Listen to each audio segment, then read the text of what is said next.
मैं योग माया Mishra, mount लिटराजी school Jhansi से आपकी हिंदी टीचर, क्लास 4th की।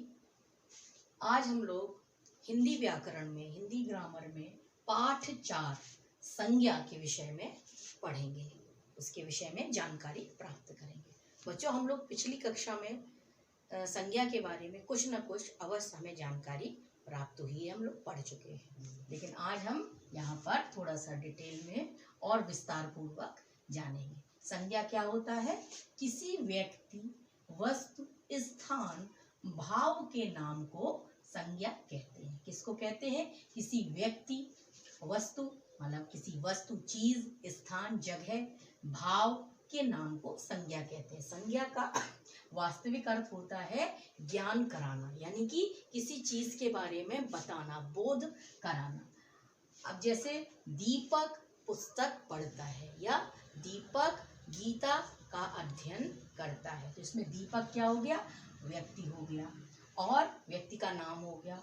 और जो गीता है ये हमारी एक विशेष पुस्तक का नाम है, तो ये भी संज्ञा का ही प्रकार है। इस तरीके से ये उदाहरण हो गया। अब संज्ञा के भेद यानी प्रकार, संज्ञा कितने प्रकार की होती है ये हम लोग जानेंगे।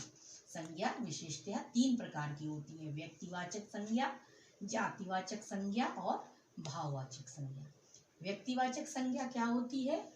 जो शब्द किसी विशेष व्यक्ति, प्राणी, स्थान या वस्तु का बोध कराते हैं, व्यक्तिवाचक संज्ञा कहते हैं। इसमें क्या होता है?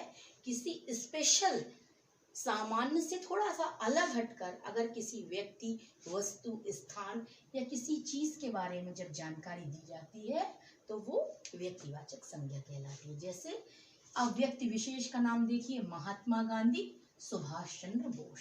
ये कौन है? ये महान स्वतंत्रता सेनानी, हम सभी इनको जानते हैं। अब विशेष पुस्तकों में देखेंगे हम लोग गीता और रामायण। ये भी सामान्य पुस्तक नहीं है, ये भी गीता और रामायण एक विशिष्ट पुस्तकों के उदाहरण है। नदियों के नाम देखिए, गंगा, यमुना, सतलुज इत्यादि। इमारतें देखिए, जैसे ताजमहल, कुतुब मीनार, ये क्या है? विशेष इमारतें हैं, ये सामान्य इमारतों से अलग हटके हैं, इसीलिए ये व्यक्तिवाचक संज्ञा के अंतर्गत आते हैं। अब दूसरी देखेंगे हम, दूसरा प्रकार है जातिवाचक संज्ञा।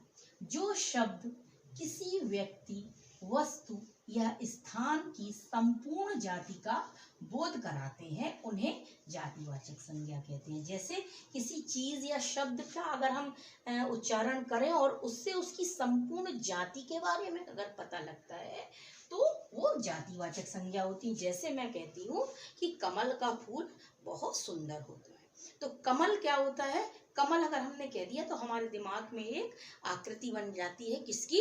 फूल की, कि ये किसी फूल के बारे में, उसकी जाति के का वर्णन हो रहा है, बताया जा रहा है, और ये पता लग जाता है कि हम फूल के बारे में बात कर रहे हैं। तो कमल से यानी कि पुष्प जाति का पता लगता है। इसी प्रकार से पशु पक्षियों के नाम देखिए, शेर, चीता, कबूतर, तोता इत्यादि।